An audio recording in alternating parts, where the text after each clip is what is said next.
Hello， 大家好，我是不随着股市只真心房价值 Kevin。这期影片我要跟大家分享的是疫苗股的懒人包。那相信大家一定知道，富邦投信最近发行了一档新的 ETF， 那这档 ETF 叫做富邦基因免疫生技 ETF。那这档 ETF 啊，号称涵盖了全球所有有关于疫苗股的投资。那各位一定也知道，最近疫情非常的严峻所以我们台湾呢也买了非常多国家的疫苗，像是莫德纳、BNT、AZ， 还有我们自己研发的高端疫苗。并且一个地区如果它要控制疫情的话，那它的疫苗覆盖率至少要60%以上。这个60%以上的覆盖率是说它要打2剂疫苗，所以我们可以看到这个疫苗一定是非常大的商机。那我们今天呢就来跟大家分享有关于疫苗股的 ETF。这档 ETF 呢，我会跟大家分享它的趋势以及它的4个投资风险。那如果是初次来到这个频道的，这频道主要是分享台美股的投资知识。如果各位想要脱离在台美股投资一无所知的状况的话呢，欢迎订阅追踪。我在这边每周分享有用的投资知识，相信对你就会非常的有帮助哦。那我们事不宜迟，马上开始。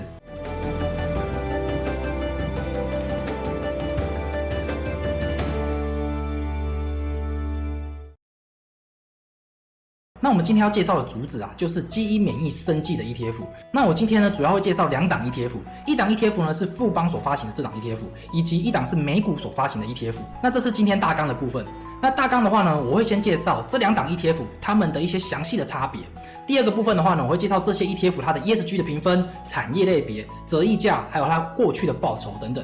第4个的话呢，我会跟大家讲投资这些 ETF 的话，你会面临的4个主要风险。那我希望你们呢会了解这些风险之后呢，再去做投资，这样会比较安全。那第4个部分的话呢，我会进行自我评量。那我希望各位呢可以深刻的了解今天的内容，那对自己的投资呢才会比较有帮助哦。好，那我们今天介绍的 ETF 它到底有什么特色？它的特色主要就是它有 mRNA 的技术，也就是我们现在疫苗主要的疫苗的一个技术，以及呢它还有一个癌症免疫的疗法，还有一些基因编辑的技术。那这3个技术呢，对我们未来人类的发展可以说是非常的重要。好，那我今天呢主要是介绍这2档 ETF， 一档 ETF 叫做富邦基因免疫生技 ETF， 它的台股代号是00897，另外一档呢则是美股上市的，它的美股代号呢则是 IDNA。那他们所追踪的指数是完全一样的都是 NYSE FactSet 全球基因免疫生技指数所以说这2档 ETF 它基本上就是同样一种 ETF， 只是一档呢是在美股上市，一档呢是在台股上市，然后一档呢是美股的 iShares 公司，然后一档呢则是台股的富邦公司所发行的。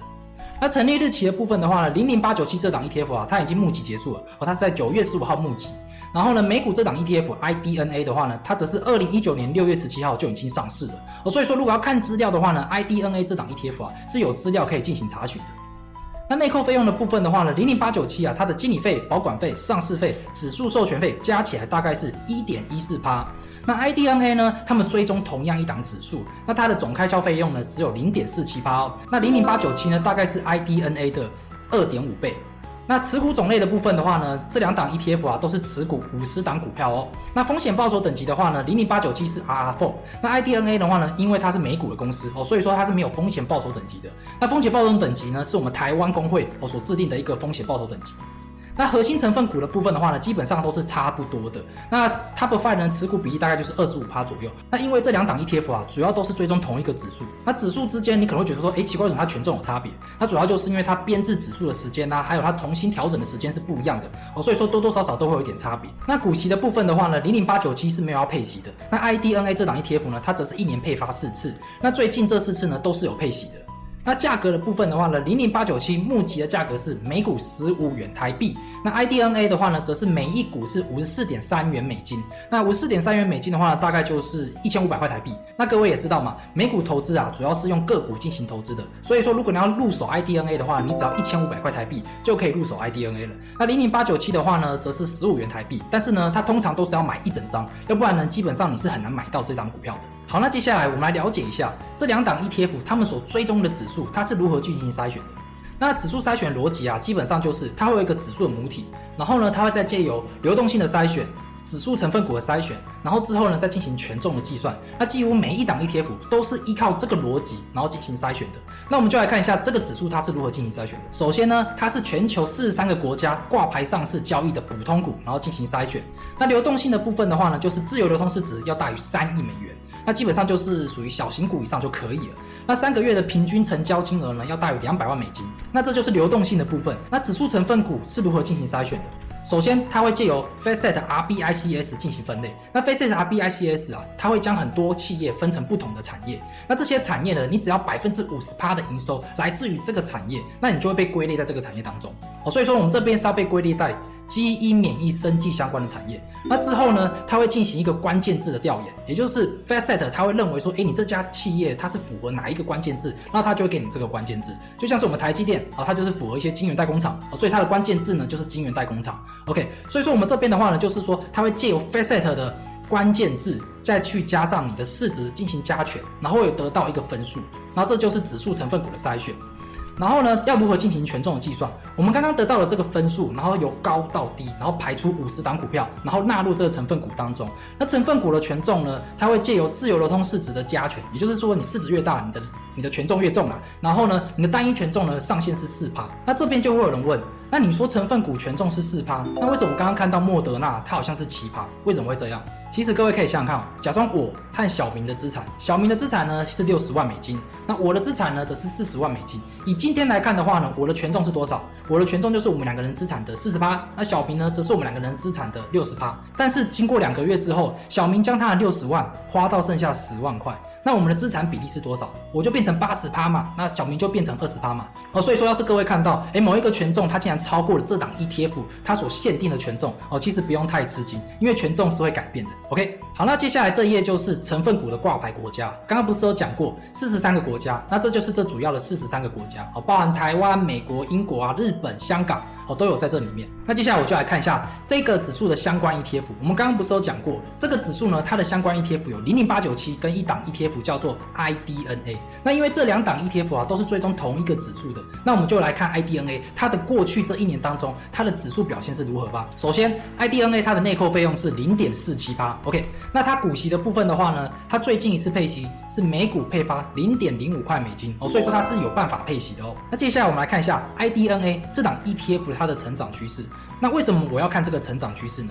因为这可以代表说，在美股当中的投资人他认为这个 IDNA， 也就是我们所追踪的这个指数，它有没有发展潜力？如果它是一个非常好的指数的话呢，基本上会非常多的机构来购买这档 ETF。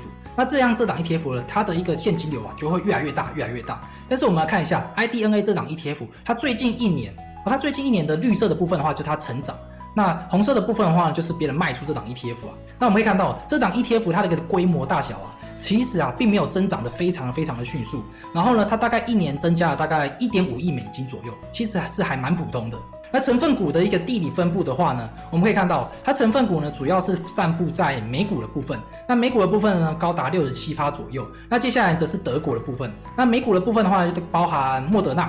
那德国的部分的话呢，就是 BNT 嘛，就是辉瑞疫苗。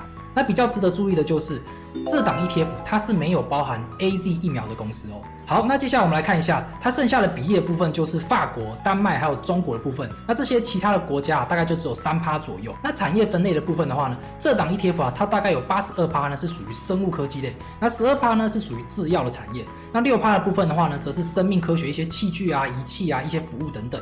那这档 ETF 呢，它主要是在美股上市的公司呢有67%，那28%呢则是其他的先进国家，那3%的部分的话呢，则是一些新兴市场。那这档 ETF 呢，它主要的一些公司的市值我们可以看到large 的部分的话呢，就是大型股，然后呢 small 的部分的话就是小型股，那 value 的部分的话呢，则是这档股票它给我们的报酬呢，如果是股息的话呢，就是 value， 就是价值股。那股落幅的部分的话呢，就是成长股，也就是说这个公司呢给我们的报酬主要是股价增长。那我们可以看到这档 ETF 它主要是属于成长股的部分大概占了60%左右。那接下来我们来看一下这档 ETF 它的 MSCI 的 ESG 评分。然后呢，它得到的分数呢，则是 Triple B。Triple B 的话呢，算是非常的高，算是还蛮不错的。那 IDNA 它的折溢价幅度呢？什么叫做折溢价幅度？折溢价幅度就是这档 ETF 它的净值跟它的股价表现，它们之间的差值。那如果差值越来越大的话呢，就代表说这档 ETF 追踪指数的效率是不好的。那如果是在1%以内的折溢价幅度的话呢，就代表说这档 ETF 追踪指数的效率其实还蛮不错的。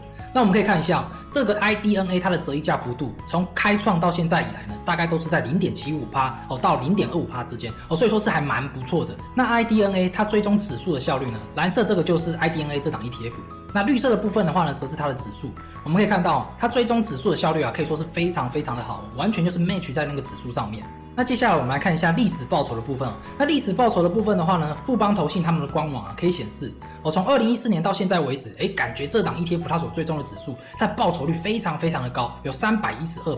你们就会认为说，这档 ETF 是不是未来趋势所趋呢？那我们来看一下它最近这一年的报酬。其实它最近这一年的报酬就是这个红色的部分，大概是19.45%。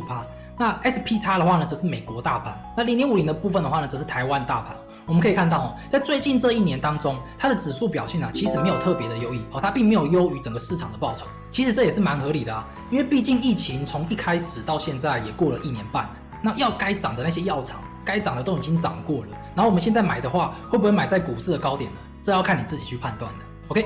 好，那我们刚刚主要是介绍了00897跟 IDNA 这2档 ETF 的差别，以及呢这个指数它在过去1年当中它的绩效表现。那我主要是以 IDNA 来做介绍，因为这2档 ETF 它们所追踪的指数是一样的，然后 IDNA 呢它追踪指数的绩效呢又是非常非常的 match，所以说我主要是以 IDNA 来做介绍。好，那接下来我就要跟你分享，如果我们要投资这个指数，也就是这2档 ETF 的话，我们主要会面临的4个投资风险。那风险1，景气循环产业风险。我们也知道嘛，疫情来了之后这些疫情股或者是一些药厂股他们来到了他们的繁荣阶段，也就是他们来到高峰这个阶段。那当疫情过去的时候呢，它就会衰退嘛，衰退的话就会来到谷底。然后当又有一波疫情来的时候呢，它又会来到繁荣阶段，就像是之前的 SARS 或是一些禽流感的部分，都是这些疫情股的一个繁荣的阶段。所以说要是我们投资这类疫情股的话呢，我们要知道它是一个景气循环股疫情是有来又有去，有来又有去所以说各位投资的时候呢，一定要了解你投资的这个产业呢是景气循环股那风险第2呢，就是类股和产业过度集中。那我们也知道嘛，我们所追踪的这个指数它主要就是生物科技，还有制药，还有等等仪器的部分。然后呢，它并没有其他产业的部分所以说如果你要投资这档 ETF， 你的资产配置一定要做好你不要说全部的资产都只有买这档 ETF那是非常非常的危险的那风险3的部分的话呢，则是汇率风险各位你只要投资国外的股票，都会面临汇率风险。那接下来我们就来举例一下美元兑换台币的话呢，在2009年是1美元兑换35块台币，大概就是10万块美元可以换350万台币。所以要是我们在2009年的时候呢，我们投资10万美元在美股，然后呢到2021年的时候呢，1美元兑换新台币是1:28。这时候我们的10万美元我们都没有涨也没有跌，我们把它换为台币的话呢，就剩下280万。那我就是说我这笔钱都没有涨没有跌，但是呢我获得的报酬就会下降。那因为我们投资这些 ETF， 我们都是买不同国家不同公司的股票，所以说呢这些公司的国家币值换成新台币就会有一个汇差，那这就是我们需要承担的汇率风险。那风险4呢，则是内扣费用的风险。假设我们现在有1万块台币，然后我们去投资了一档标的，然后它年化报酬率呢是每年给我们15%。那如果我们投资20年的话呢，内扣费用是0%的，我们的1万块会变成16万；内扣费用是0.5%的，我们1万块会变成15万；内扣费用是1%的，1万块会变成13.7万。那这个报酬呢，其实就有差别了如果是没有内扣费用的话呢，我们可以拿到100%的报酬。那如果内扣费用是1%的话呢，我们20年下来报酬只剩下84%。那如果是50年下来呢？50年下来的话，1%内扣费用的产品它会吃掉我们将近35%的报酬。那这边 Kevin 是想要给大家一句话，这句话就是你投入了100%的资本，然后你承担了这些100%的投资风险，但是你获得的报酬呢，却会因为你的内扣费用，然后损失了35%。所以说各位如果在投资的时候呢，一定要注意你的 ETF 它的内扣费用是不是你可以接受的。好，那接下来我们来进行自我评量的时间第一题就是00897跟 IDNA 这2档 ETF， 你会选择哪一档 ETF 进行投资呢？毕竟这2档 ETF 他们所追踪的指数是一模一样的那第一个就是00897，第二个就是 IDNA。好，那第二题，哪一个投资风险是你最难以去接受的？第一个风险，景气循环风险；第二个风险，产业类股集中风险；第三个风险，汇率风险；第四个风险，内扣费用风险。好，那我今天已经跟你们分享了2档 ETF， 那这2档 ETF 呢都是追踪同一个指数，那一个是00897，一个是 IDNA。那你们要如何进行选择呢？就看你们自己咯。那我是不随意炒股市，只真心反教的 Kevin， 我们下期影片见，拜拜。